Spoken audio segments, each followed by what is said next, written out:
Alright, welcome back to my YouTube channel. I'm Andy's Vlog. Nako, ito, mga kaibigan, mainit-init pa.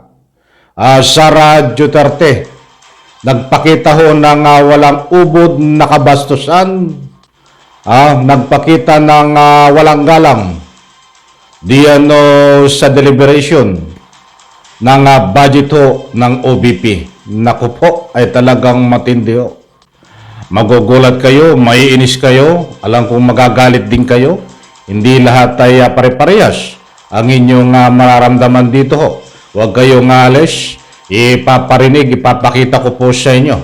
Panuorin, pakinggan itong ihatid ko po sa inyo na mainit-init na balita na kung saan dito ho ay tahasan ipinakita ni Sara Duterte ang kabastusan, kawalangian, during na tinatanong ho siya ni Risa Hontiveros, senador, tungkol dito sa budget, kung ano ang gagawin sa budget, mantakin nyo.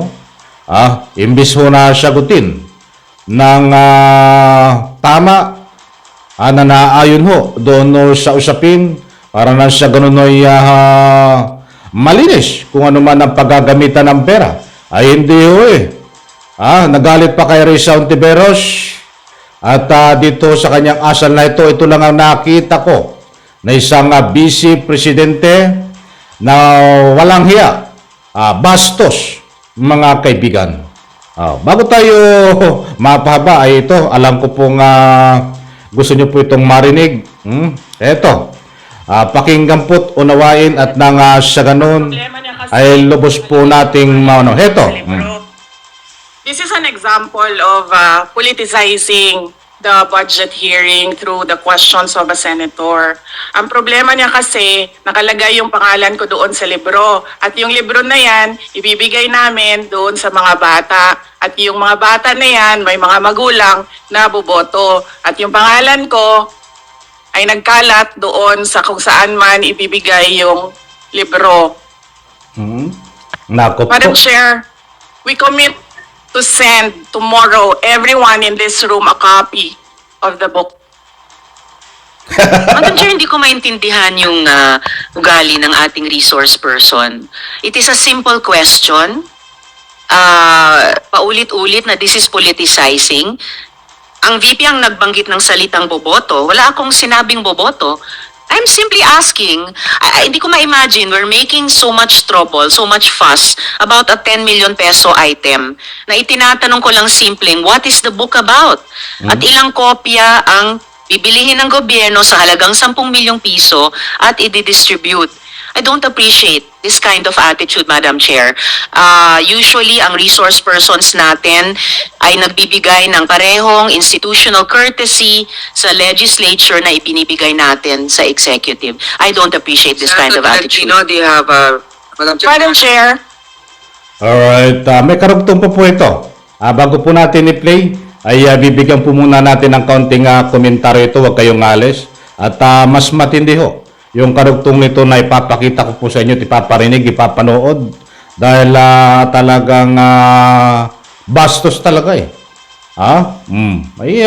mga kaibigan, any reaction po dito po sa pinarinig ko sa inyong audio, na yan po ay actual na hearing, diyan po sa budget deliberation, ay sabi nga ni Risa Hontiveros ay hindi niya maintindihan kung bakit ganito ang ugali ni Sara Duterte, mga kaibigan. Tama po ba ang galawan, ang mga sinabi dito ni Sara Duterte? Any reaction po dito po sa tinatalakay natin, may kalayaan po kayo magbigay ng public opinion. Itutuloy ko po yung ipaparinig ko sa inyo mamaya. Mas matindi pa. Alam nyo, mga kaibigan, katulad nga ho ng nasabi ko, ito lang ang nakita ko na vice presidente. Ito lang ang napanood ko na vice presidente. At ito rin ang napanood ko lang sa tanang buhay ko. I'm 69 years old. Maniniwala po ba kayo? 69 years old ako? Biro lang po yun. Sa edad ko pong ito, na always ho tayong nanonood ng mga budget deliberation, ay ito pa lang ang nakita ko na walang hiya bastos sa mga pinagagagawa ho, mga kaibigan. Alam niyo ho, pag unang-una, yan ho ay pera ng taong bayan. 10 milyon ang tinatanong lang po na tungkol sa libro nitong ni Senador Risa Ontiveros. Ay bigla hong nagalit, biglang ng bastos ho mga kaibigan, ano po ba ang problema nito? Kaya nga ang sabi nitong ni Risa Ontiveros, senador na kagalang-galang, ay hindi niya humaintindihan ang ugali nitong resource person na ito. Na siya tinutukoy niya ay itong Vice Presidente. Bakit ganon ang mga sagot? Dapat ho ito ay sagutin na naayon sa katanungan ni Senador Risa Ontiveros dahil related ho ito, importanteng mahalaga dahil ito ay pera ng taong bayan. Pera nyo, pera ko, na galing ho sa buwis na tinipon-tipon upang ibigay lang ho kay Sara Duterte. Karapatan na ito po ay malaman kung ano ang paggagamitan. Karapatan na itanong ni Senador Risa Ontiveros para maihatid ho din sa taong bayan kung ano. Ito ba ay kapakipakinabang, mga kaibigan? Ituloy po natin. Ito po ang sagot ni isa pang banat ni Vice Presidente dito ho kay Risa Ontiveros. Pakinggan po natin. Namin doon sa mga bata at yung kagawad ng Davao. Dali Natin ay nagbibigay ng parehong institutional courtesy sa legislature na ibinibigay Matindi ang mga natin banat sa dito executive. Ito I pa. don't appreciate this kind of attitude. Do you have Ito na. Yes, Madam Chair. Hindi ko rin maintindihan ang ugali ni Senator Risa Ontiveros, and I do not appreciate, ano yung sinabi niya? I do not appreciate this kind of behavior and attitude. Madam Chair, noong 2016, tumatakbo si Senator Risa Ontiveros na senator, nakailang talo na siya.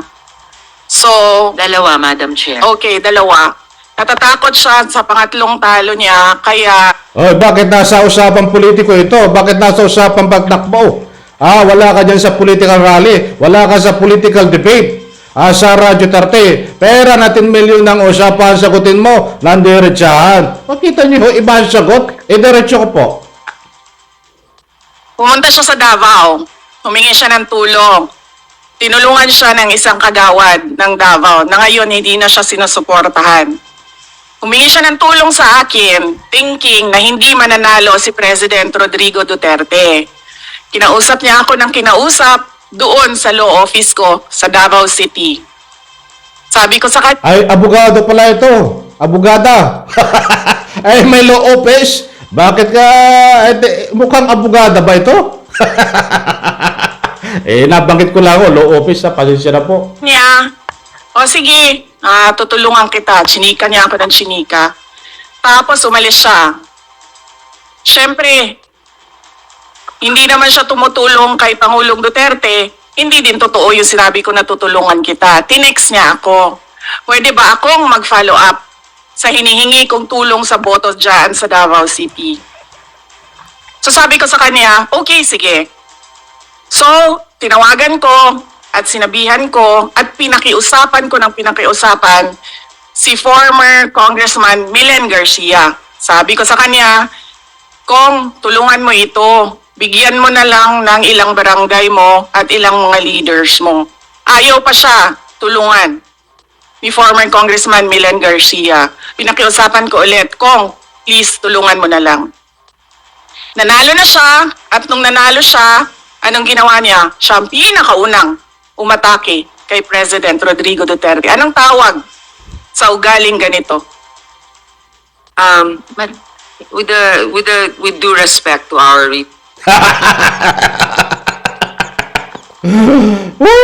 Pambira, nakakadismaya. Ganyan po ba? Ganyan ho ang binoto ng taong bayan na isang vice presidente. Kita niyo po ang galawan.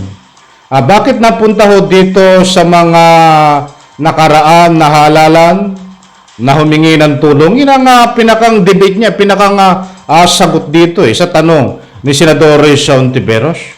Ito ba ay nasa tama pa at kapasidad na pag-iisip para manungkulan bilang isang vice presidente? Ay malayo ho yung kanyang mga sagot Di po ba? Kaya ito sinasabihan ng karamihan tambayan. Hindi lahat, hindi ang kanyang mga tagasunod. Isip bata, malakas ang tama, inamin naman niya malakas ang tama niya di ba?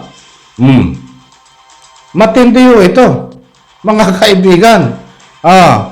Alam niyo pag ikaw, lalong-lalo na, isa kang vice presidente, kapag nasa harap ka ng kamera, nasa harap ng ganyang mga sensitibo na usapin, ibibigay mo yung pinaka-the best na galawan mo na related ang mga sagot mo diyan ho sa mga tanong ng usapin ay ang budget ho dito, milyones na pera na kung saan igagamitin, kung saan mapupunta. Ay napakalayo ho ng sagot. Ay napunta ho dito sa mga political na nakaraan na dapat hindi wala ka sa budget hearing. Ang mga sagot na yan, dapat nandoon ka sa mga political debate na rally. Ay hindi o rally to ito ay sensitibong usapin ng budget. Bakit napunta doon? Meaning, nagpapahiwatig lang ho na itong si Sara Duterte, habang tumatagal ho, ay lumalabas na talagang walang kapasidad na manungkulan sa ating Republika ng Pilipinas. Marami pong mga dahilan. Unang-una, ay saka na natin banggitin, marami ho baka tayo kulangin sa oras kung bakit hindi na siya dapat manungkulan bilang pangalawang pangulo ng ating bansa. Saka po natin babanggitin, baka tayo marambol. Nandito ho, pangitan na ho. Isa rin po sa mga dahilan, bastos, walang modo, hindi po tama ang kanyang mga galawan. Mentakin mo, pira ng taong bayan ho yan, na gustong ipahatid ni Senador Risa Hontiveros na malaman din niyo po, malaman ko rin, malaman po natin lahat kung ano ang tunay na nakapaloob dito sa 10 milyon na libro ho. Mahabang usapin din po yung libro. Saka na rin natin padaanan. Ba't iba ho ang kasagutan ni Sara Duterte?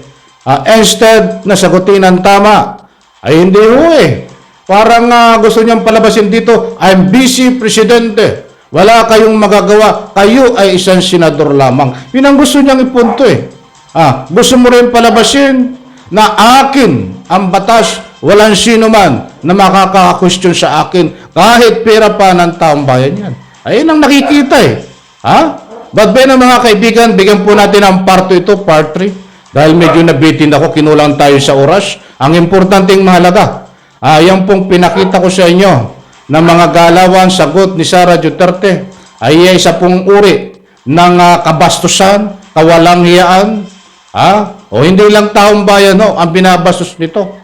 Ang ating Republika ng Pilipinas, isang uri din ito ng pang-aabuso sa kanyang kapangyarihan bilang isang vice presidente. Dahil ayaw niyang sagutin ang mga katanungan na tama, umaabuso doon inaabuso niya ang kapangyarihan. Wala po sa kanya ang isang transparent na politiko.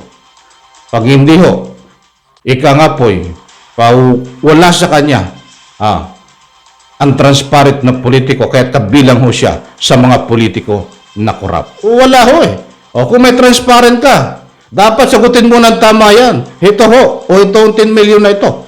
Sa 15 million pa lang po yan, mga mahal kong taga-subaybay, lalahanin po natin, confidential fund at marami pang iba.